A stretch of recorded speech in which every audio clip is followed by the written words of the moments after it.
السلام علیکم دوستو، شروع کرنے سے پہلے اگر ہو سکے تو لائک، شیئر اور سبسکرائب کا بٹن ضرور دبا لیجیے گا، شکریہ۔ دنیا بھر کی ون لائن خبروں میں آج آپ سنیں گے کہ تیزی سے پھیلنے والے چینی وائرس کی وجہ سے انگلش کے فٹ بال کلب نیو کیسل یونائیٹڈ نے کلب میں کھلاڑیوں اور سٹاف کو آپس میں ہاتھ ملانے پر پابندی عائد کر دی ہے۔ انڈونیشیا نے بھارتی سفیر کو طلب کر کے دہلی میں جھڑپوں پر تشویش کا اظہار کیا ہے۔ بھارت میں شہریت کا قانون منظور ہونے کے بعد سے 80 دنوں کے دوران واقعات میں 70 افراد ہلاک ہو چکے ہیں۔ بھارت کی افغان امن عمل میں رکاوٹ ڈالنے کی پلاننگ سامنے آ گئی ہے۔ نریندر مودی نے خصوصی ٹاسک پر سیکرٹری خارجہ کابل بھیج دیا ہے۔ ایک جانب امن معاہدہ طے ہونے جا رہا ہے تو دوسری طرف بھارتی سیکرٹری خارجہ کابل میں سرگرم ہیں۔ چین سے پھیلنے والے وائرس سے نہ صرف اکانومی پر اثر پڑا ہے بلکہ اس سے ٹیکنالوجی کے شعبے کو بھی بہت زیادہ نقصان پہنچا ہے۔ چین کے شہر ووہان سے پھیلنے والا وائرس انسانوں کے بعد جانوروں میں بھی منتقل ہونا شروع ہو گیا ہے۔ ہانگ کانگ کی خاتون کے گھر پر پلنے والے ڈاگ میں یہ پایا گیا ہے۔ تاریخی دن آ گیا ہے۔ افغان عوام معاہدے سے بہت خوش ہیں۔ معاہدے کے بعد تمام غیر ملکی فوجی افغانستان سے روانہ ہو جائیں گے اور ملک میں امن آئے گا۔ پاکستانی حکومت کی جانب سے سوشل میڈیا قوانین متعارف کرانے کے فیصلے کے بعد فیس بک، گوگل اور ٹویٹر نے حکومت کو پاکستان میں سروسز بند کرنے کا پیغام دے دیا ہے۔ عالمی ادارہ صحت نے کہا ہے کہ یہ چینی وائرس ایسی اقسام سے تعلق رکھتا ہے جو انسانوں اور جانوروں میں سانس لینے میں دشواری جیسے انفیکشن کا سبب بنتا ہے۔ ادھر جمہوریہ کوریا میں وائرس کے ہفتہ کو مزید 594 مصدقہ مریض سامنے آ گئے ہیں، جس کے بعد کل مریضوں کی تعداد 2931 ہو گئی ہے۔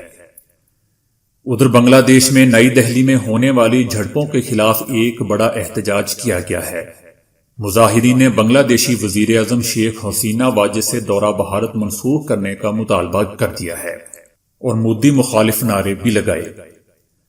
ادھر ایک بھارتی بچے نے بھارتی حکومت کے خلاف نکلنے والی ریلی میں نریندر مودی کے خلاف نعرے لگا دیے اور کہا کہ بھارت کے پاس اگر لال قلعہ اور تاج محل نہ ہوتا تو کیا بھارت دنیا کو گائے کا گوبر دکھاتا۔ ادھر عالمی ادارہ صحت نے وائرس پھیلنے کا خدشہ انتہائی زیادہ قرار دے دیا ہے۔ چین میں اس کے مزید 427 کیسز سامنے آئے ہیں، جس کے بعد متاثرین کی مجموعی تعداد 80,000 کے قریب پہنچ گئی ہے۔ ادھر اٹلی میں وائرس سے ہلاکتوں کی تعداد 17 ہو گئی ہے۔ امریکہ نے شہریوں کو اٹلی کا غیر ضروری سفر نہ کرنے کی ہدایات جاری کر دی ہیں۔ سعودی عرب کے مطابق سعودی عرب دنیا بھر میں سب سے زیادہ گیس نکالنے والے ممالک میں 2030 تک تیسرے نمبر پر آ جائے گا۔ اس وقت سعودی عرب گیس نکالنے والے ممالک میں 9ویں نمبر پر ہے۔ ترکی نے کہا ہے کہ ترکی اب اپنی مغربی بحری اور بری سرحدوں کو مہاجرین کے لیے کھول رہا ہے۔ ادھر سابق مصری صدر حسنی مبارک کی تعزیتی تقریب میں سعودی عرب کی طرف سے شاہ سلمان یا شہزادہ سلمان کی بجائے ان کے مشیر اور وزیر مملکت شہزادہ منصور نے شرکت کی۔ ادھر صدر رجب طیب اردوان نے امریکی صدر ٹرمپ کے ساتھ ٹیلی فون پر گفتگو کے دوران شام کے صوبے عدلب میں انسانی المیہ کا سامنا کرنے کے لیے اضافی اقدامات اٹھانے کی ضرورت پر اتفاق کیا ہے۔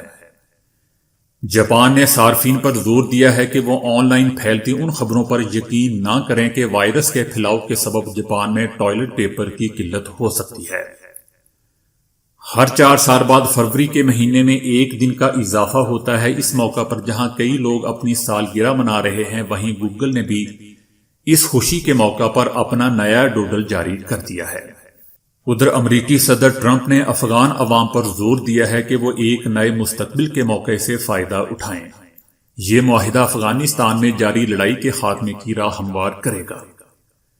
برطانوی میڈیا نے کہا ہے کہ ایران میں وائرس سے اب تک 210 افراد ہلاک ہو چکے ہیں، لیکن ایرانی حکومت ہلاکتوں کی اصل تعداد چھپا رہی ہے، جبکہ ایران نے اس کی سختی سے تردید کی ہے۔ دوستو، کیا آپ جانتے ہیں کہ زمین پر پھیلے جنگلات کو زمین کے لنگز یا پھیپھڑے کہا جاتا ہے؟ تو دوستو، آج کے لیے اتنا ہی۔ ویڈیو کو لائک، شیئر اور فالو کرنے کا شکریہ۔